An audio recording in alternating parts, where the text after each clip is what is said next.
Barakacayaasha ka soo barakacay magaalada Dhumay ayaa xilo qaxooti ka samaystay balliga Mareykanka u dhexeeya degmada Kalabeer iyo magaalada Dhumay waxayna baaq u direen hay'adaha samafalka iyo maamulka gobolka ugula baaqay in gargaar bini'aadanimo loo fidiyo dadkaasi ma haystaan hoy iyo hanti midna waxayna degan yihiin aan ahayn deegaan oo ay ka samaysteen xilo qaxooti waxayna u baahan yihiin gargaar bini'aadanimo in loo fidiyo horeyna waxa u saameysay abaartii ka dhacday geeyiga Soomaalida iyo colaadii dhawaan ka dhacday deegaanka Dhumay walow hal waana laga gaaray walwaasi dadkii ku noqon beledkii ay degnaayeen halkani aanu ka hadlanaa waxa weeye balliga Mareykanka waxay u dhaxaysaa Dhumay iyo Kalabeer bay u dhaxaysaa dadkan meesha tuban waa dadkii deegaanka Dhumay ahaa ee magaalada ka soo baxay 6 bilood bay meesha deganaayeen wax u yimi oo ama hay'ada noqoto ama islaam kale ha noqotay ma jiraan way maqlaan dadka Dhumay baa wax ku soo baxeen dadkani waxba ma helo abaar baa jirta waxaa jirta biyo la'aan baa jirta cunno la'aan baa jirta caruuraha meesha jooga dadkaasi meesha waa ku dayacan yahay waxaanu hay'adaha islaamka iyo hay'adaha kalaba waxaanu u sheeganaa inay dadkaasi meesha ku tabaalaysan yihiin sool waxaanu u sheeganaa in dadkaasi aan hore wuxuu ugu iman inay si dhaqsaa hawlaha uga soo qayb galaan halkani waa deegaanka balli Mareykan kana tirsan u dhaxeeya Kalabeer iyo Dhumay dadkan aad meesha ku aragtaan waa dadkii ka soo barakacay deegaanka Dhumay haddii ay ka soo barakaceen dadkaasi muddo 6 bilood ah halkaasay deganaayeen waxaayada way maqlaan ma saarag waxaan maqal ahayn hay'adaha deeqda bixiya iyo dadka islaamka iyo dadka taakuleeya dhammaan waxaanu ka codsanaynaa dadka inay soo gaaraan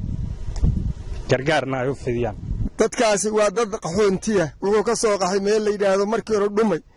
wuxuu joogaa meel la yiraahdo Mareykanka meesha uu joogaa biyana ma leh hadna ma leh cuntana ma leh dawladda iyo dad shacabtoona wax siiyana kuma haystaan dad iyo dunyada waa bixi joogaa waa ku tacabsan yihiin ugu horeyn waxay u baahan yihiin oo maanta loo baqteeyaa waa biyaha waa loo baqteeyaa oo dad waqtiga joogo meel cidla jooga de biyaan cabayna uu baqteeyaa wala garanaya wixii raacana waa waxay biyaha ku cunaan waxaanu idin sheegaynaa haddii hay'adaha iyo dadka islaamka ee deeq-bixiyaasha ee aqoonta leh waxaanu u sheegaynaa haddaanay odayaashii reer miyiga ahaa ee ku dhawaa dadkaas wasiirtooda wahaa ku dhex jiray in dadka haddaan dhaqso wax loola soo gaaro uu dhibaataysan yahay halkan goobtan aan joognaa waxa weeye waxay ku magacaaban tahay balliga Mareykanka waa deegaanka Dhumay ku dhow dadka halkan joogana waa dadkii ka soo barakacay deegaankii Dhumay ee dhibta badan ay ka dhacday ee laga soo barakacay ee loo yahay xogogaalka loo yahay maantana halkan waxa ilaa muddadaas taqriiban ilaa 6 bilood gaaraysa aagan bay ku sugnaayeen hoy ma haystaan waqti duruuf badan baa jirta baahi badan baa jirta biyo la'aan baa jirta cunno la'aan baa jirta lama soo koobi karo baahida halkan ka jirta waxaanu sheegaynaa dadkan meesha tuban waa dadkii Dhumay ka soo barakacay wuxuu joogaa meel hadh iyo biyala oo ogasooro meeshii uu deganaa ee hantida ku lahaa ee biyaha ku lahaana wuu ka soo kacay oo waa loo meesha dadkaas waa ku dhiban yahay waxaanu nahay dadkii reer Dhumay waxaanu nahay qaxoontigii Dhumay sidii aanu waagu bariye guryihii uga soo baxnay baanu baaqi ku nahay meel la yiraahdo balli Mareykan baanu joognaa Kalabeer iyo u dhaxaysa Dhumay dad waayeelaanu leenahay caruur baanu leenahay agoon baanu leenahay hanti aanu ku haysanaa ma jirto hoy iyo wax kale toona kuma haysano waxa weeye waxaanu nahay anagu dadkii barakacayaasha ahaa ee magaalada la yiraahdo Dhumay ka soo barakacay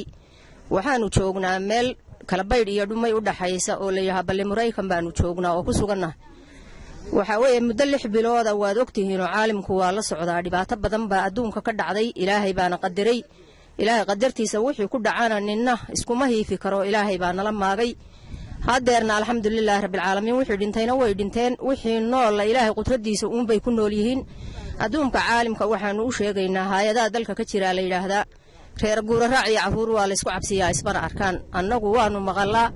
dhumay bay ku soo baxaan waxa weeye hay'ado iyo waxtar iyo maxaan idhaahdaa caalamka kaga soo baxaan mana aragno annagu oo ma aragno qadar tarbi Soomaali News TV magaalada Laascaanood